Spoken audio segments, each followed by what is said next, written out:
Très bien, ça marche maintenant. Bon après-midi, chers collègues. On commence à se connaître un peu.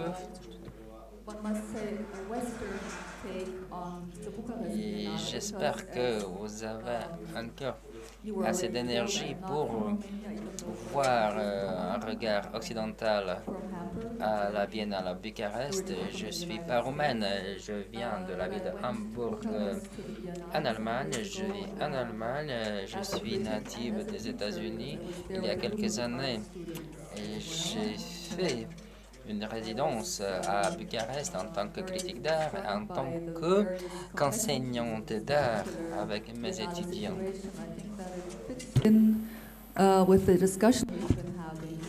J'étais intrigué par la Biennale de Bucarest. Ça rentre bien dans la discussion que nous avons ici. C'est un bon exemple de tous les éléments que nous évoquons à ce forum. Donc, Bucarest, capitale très dynamique, et pas tout à fait rénovée.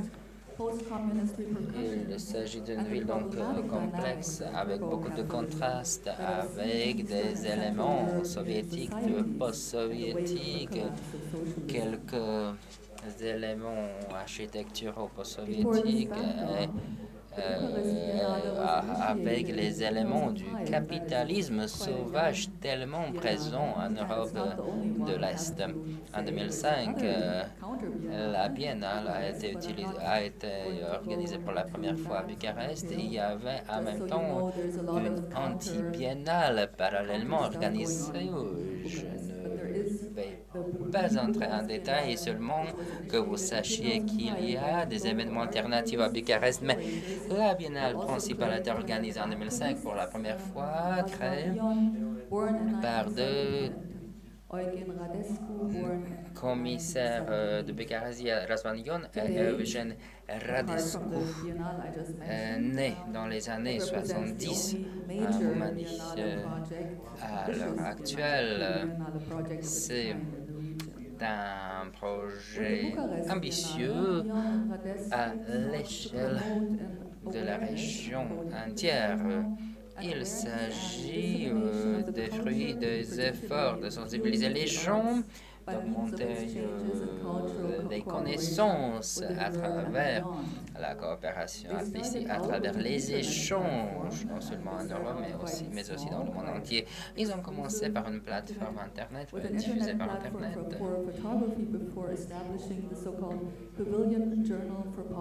Ils ont commencé par une plateforme Internet dédiée à la photographie.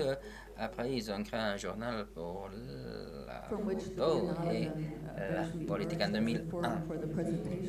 Après, ils ont donc conçu cette biennale pour présenter les courants artistiques contemporains et pour échanger sur les thèmes, les sujets artistiques, surtout plateforme pour les artistes de l'Europe centrale et orientale. Vous voyez derrière moi l'affiche, vous pouvez le constater qu'il s'agit d'un événement d'importance, mais sur place, je n'ai pas vu tellement d'affiches finalement.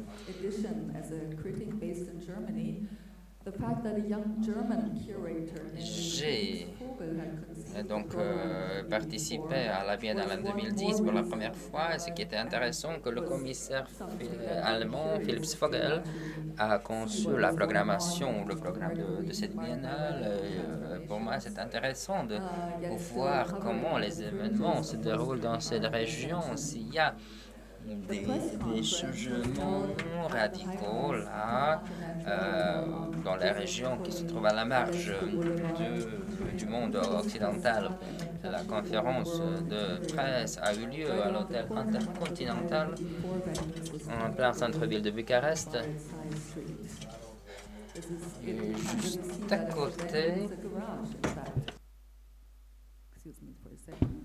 Et juste à côté, il y avait donc le site de la Biennale. The Paradis Garage, at the time one of the few artist-run spaces in Bucharest, featured the three-part film Site qui s'appelle Paradis Garage. very successful London-based Autolith group Andalika Sagar. Un des rares sites à Bucarest dédié à l'art. It's a three-part film. Dont les propriétaires sont les artistes directement. Nous avons eu la projection du film Odorite, un film qui retrace les lieux. Il y a plusieurs voyages dans le temps.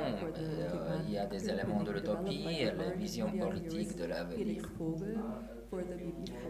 Ce film était très symptomatique du travail de Félix Vogel, un commissaire allemand très jeune. Vous pouvez le voir, né en 1937. Aujourd'hui, il travaille déjà, il est maître de conférence à l'université de Zurich. Au moment de la biennale, il était considéré comme le plus jeune commissaire qu'une biennale a jamais eu dans le monde. Evgen Radescu a été le commissaire de la première biennale. Il y avait un commissaire hongrois, il a organisé la deuxième. Après, les commissaires suédois, ils ont fait la troisième biennale en 2008. Vogel, il s'est rendu à Bucarest en 2006 quand il a participé à la deuxième biennale. Il m'a dit directement, comme s'il y avait une force qui l'a poussé, qui allait pour lui, c'était un lieu méconnu pour lui. C'était ça la motivation d'y participer en 2006. Et il a donc fait la connaissance avec les commissaires, avec les autres. Et après, il s'est offrir la position du commissaire Handlung on Producing Possibilities, c'était l'intitulé qui sort du concept Viva Motiva du texte de Hannah Arendt 56. Handlung, le mot allemand, est étroitement lié aux activités culturelles qui mettent en doute la réalité sociale. Vogel s'est appuyé sur le texte de Chantal Mouffe, théoricienne artistique La femme blonde, sur la photo. Elle base sa théorie sur le pluralisme agonistique où tout se base sur les changements démocratiques du cadre social et économique. Plusieurs interventions artistiques n'ont pas été organisées faute de finances. Il y avait plusieurs conflits entre les artistes. Il y avait un montage photographique Pitford Wet de l'artiste American Brook qui retrace le thème d'Adam et Ève avec sa conjugaison avec les éléments lesbiennes et homos rejetés pour des éléments pornographiques. Je n'ai pas du tout voulu vous choquer pour cette raison. Je ne montre qu'une partie de l'image et non pas la partie pornographique. Et elle a exprimé donc la pitié qu'il y a des marques staliniennes utilisées, comme par exemple l'exclusion de l'exposition de l'œuvre, mais les organisateurs n'ont pas été à même de proposer une plateforme alternative pour montrer l'œuvre, ce qui a été fortement critiqué par les œuvres, à part le musée de la géologie. Il y avait donc la galerie Paradis Garage, lieu de l'introspection artistique, malgré l'espace assez limité, le cadre assez limité que Bucarest offre aux artistes, tout s'est bien passé.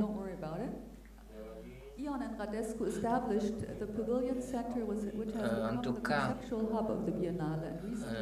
les auteurs de la Biennale Ion et Radescu ont placé le centre tout d'abord dans un pavillon.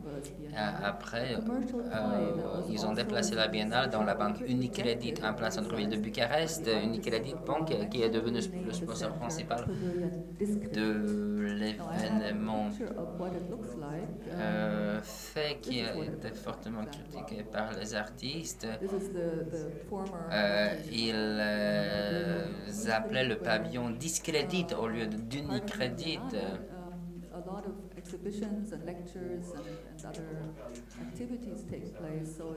Il y avait la photo largement diffusée sur le site de la Biennale, lieu qui est devenu centre de la scène contemporaine artistique à Bucarest. Vogel, il a invité de nombreux artistes. Malgré tout ça, la salle n'a pas été pleine. À la conférence de presse, il y avait certaines figures emblématiques qui manquaient et qui normalement participent à tous les événements de ce type. La plupart des critiques d'art étaient soit roumains, soit des pays avoisinants, jusqu'à l'Autriche, disons, mais pas pour plus loin.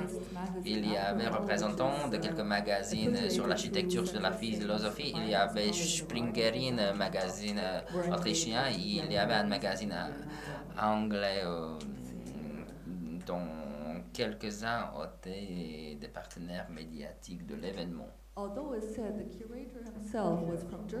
Comme j'ai déjà dit, le commissaire venait de l'Allemagne. Par sa nomination, les organisateurs ont voulu éveiller l'intérêt pour l'événement.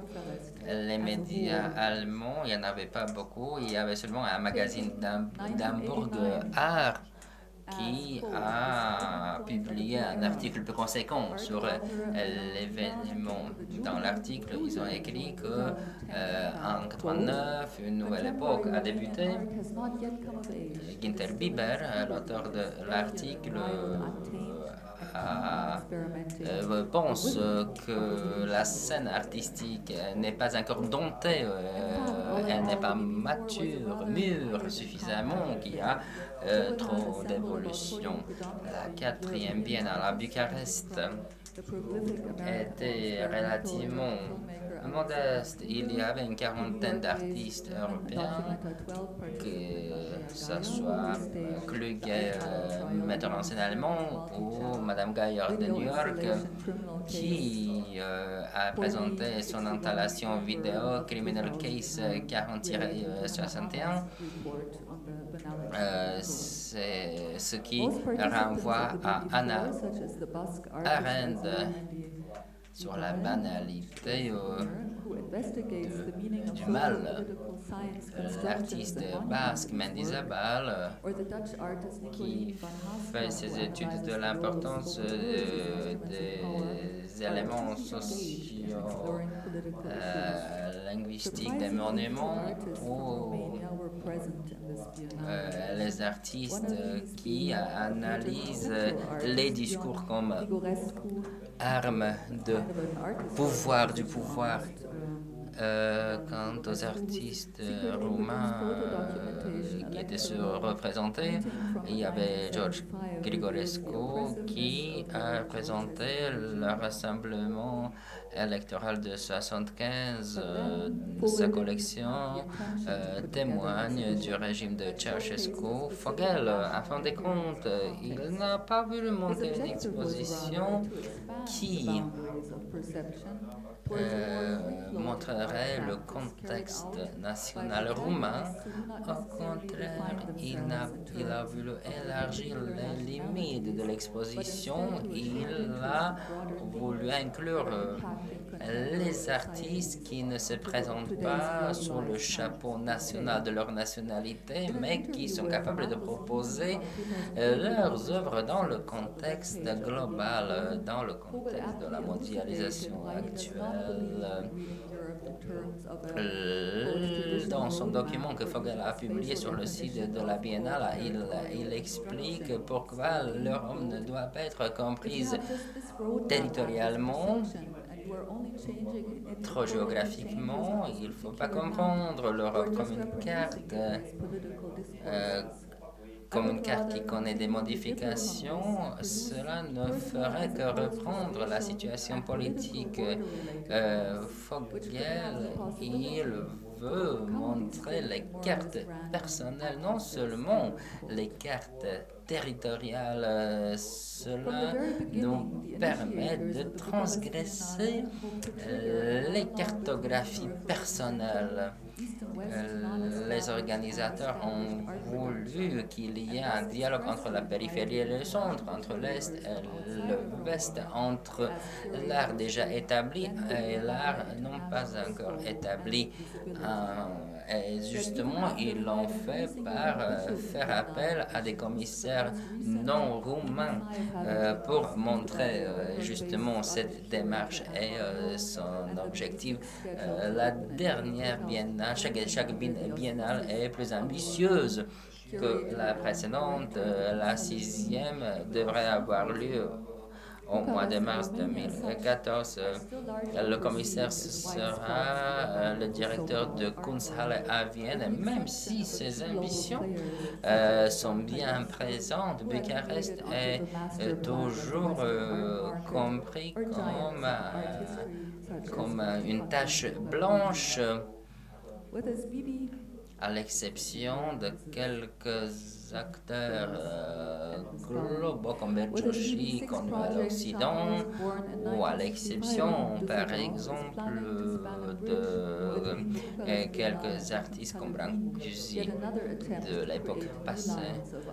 Quant au contexte de la 6e biennale, le commissaire Schaffhausen crée un lien entre la biennale et son Kunsthalle à Vienne. Il se focalisera sur les identités au moment quand le contexte des pays nationaux n'existe plus. Et quand il y a la différence croissante entre moi-même et l'autre, c'est l'élément qui déclenche la recherche de l'identité.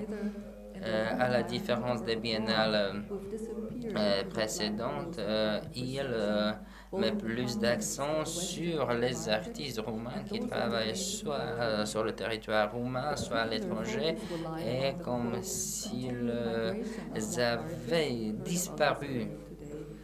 Il veut aussi se pencher sur les artistes migrants qui déménagent de la Roumanie à l'étranger pour bénéficier des conditions plus favorables à la création artistique. Voilà une espèce de feuille de route. Schaffhausen, le commissaire autrichien, se rend compte de la situation qu'il ne faut pas, entre guillemets, exotiser l'art local. Le critique serbe et commissaire Dimitrievich s'est laissé entendre que c'est la relation avec l'électro-avant-garde dans le contexte de l'Europe de l'Est qui sort du contexte marginalisé des activités des dissidents, par exemple, comme Dmitrievitch le constate. Le succès détruit le mythe de la marginalisation et cette dichotomie entre le visible et l'invisible est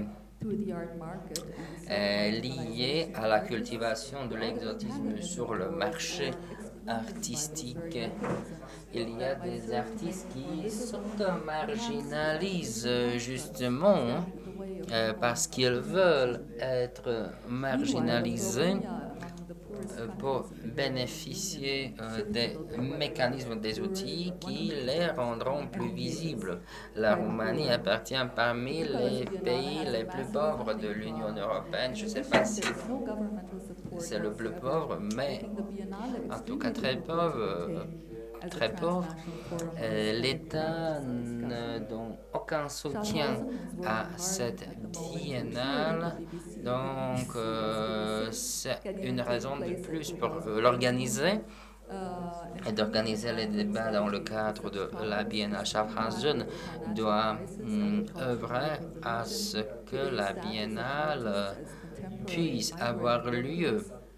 Les finances manquent vraiment à cause de la crise. Il y a cette question encore de dichotomie entre ce qui est national et ce qui est international. Et il y a la question qui se pose sur le domicile. En fin de compte, Constantin Brancusi, qui dans les années 30 était reconnu à Paris, mais chez lui, en Roumanie, il n'a été accepté que dans les années 90 et pourtant c'est une personnalité forte mise en relief qui sera mise en relief pendant la conférence et la biennale. Il y a aussi Berchowski et son épouse Lia parmi de rares artistes roumains qui ont du succès à Bucarest, en même temps connus et acceptés à l'étranger. Ce qui est intéressant, dans Periowski, Lia Periowski, l'époux, ont présenté une rétrospective présentée en Caroline du Nord, dans ma ville natale, l'Europe centrale et orientale est la scène des changements dynamiques et la situation de l'art est fortement influencée par le rideau de fer. Il y a les processus en cours qui se répercutent sur la création artistique et sur le discours théorique sur l'art dans la région. Il est vrai que les crises financières ne concernent que l'Europe de l'Est, mais aussi l'Europe occidentale. C'est à nous de montrer les taches blanches sur la carte artistique. Il ne faut pas que l'art occidental domine justement ces taches blanches ou qu'il les apprivoise. Il faut donc chercher à éliminer les obstacles. Parfois,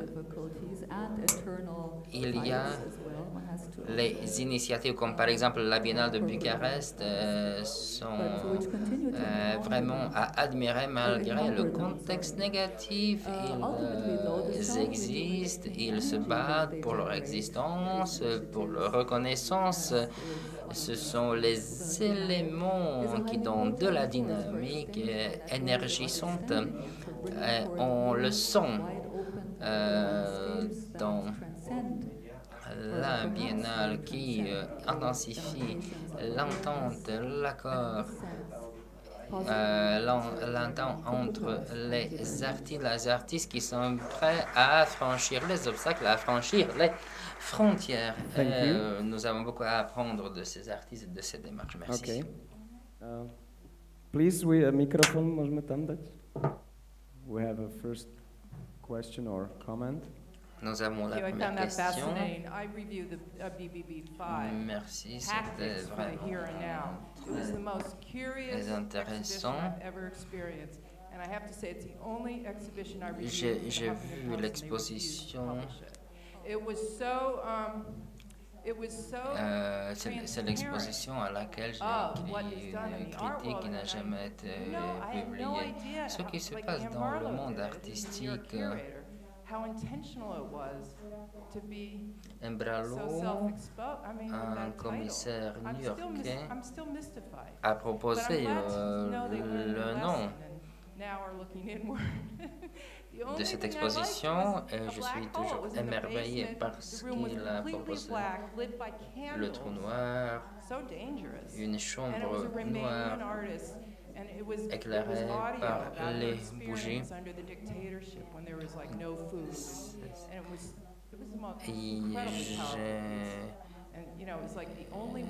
J'admirais cette installation parce qu'elle retrace ou elle s'inspire de la période quand il y avait la famine en Roumanie.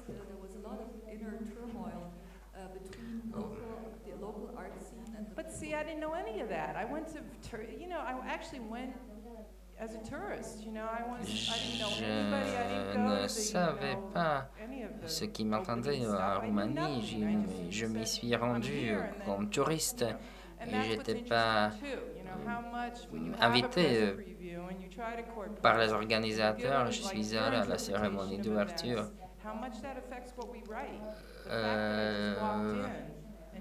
Vous donc donnerez votre propre interprétation à ce que vous voyez autour.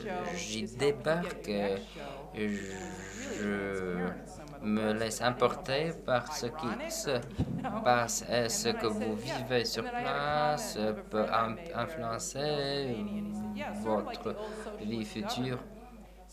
J'ai trouvé un ami roumain à moi. And then it became a big source of conversation in my Facebook. So I don't know, it's just really curious how, avec lequel j'ai eu tout un échange sur Facebook pendant la biennale. Donc il y avait une certaine dynamique qui se crée entre nous, entre tous les participants. Effectivement, il faut que le monde occidental reconnaisse que quelque chose se passe chez nous. Il faut qu'il y ait cette communication entre le monde occidental et oriental. Par exemple, proposer le poste des commissaires à des occidentaux. Les commissaires, ils sont complètement indépendants et autonome. Voilà cette dynamique dialectique de regard, du regard intérieur et extérieur.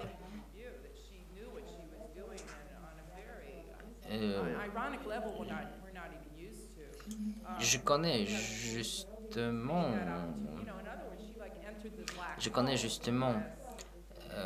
ces artistes. Je connais cet artiste américain qui a mis son pied dans ce trou noir. Et vous avez parlé sur cette négligence du monde occidental. Et justement, pour cette raison, justement, on a pu parler librement. Je ne sais pas s'il y a parmi nous un Roumain, un participant de la Roumanie pour